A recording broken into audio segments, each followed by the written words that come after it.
I'm Hugo Bugg. I'm the Bugg side of the Harris Bugg studio. I'm Charlotte Harris, and I'm the Harris of Harris Bugg Studio. The 2020 M&G Garden is a welcome place for people and wildlife. It's intended as an urban garden, urban setting, and one that during COVID and during lockdown has really shown us the value of our private green spaces and our gardens, but also it's really brought to light the importance of public urban green spaces and parks, and ones where we really want to get out and enjoy.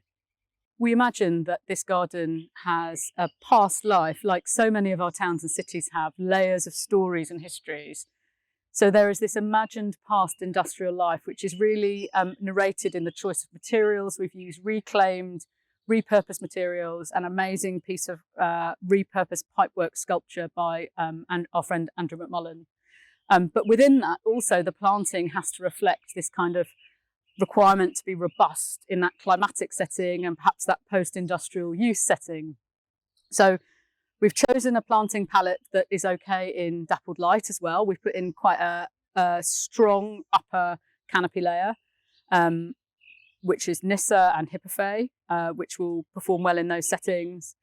But the plant palette really is taking into mind not only the conditions, but also this sense of calm and peacefulness that we wanted to portray in the garden. So lots of green textures where you're not kind of overstimulated by colour.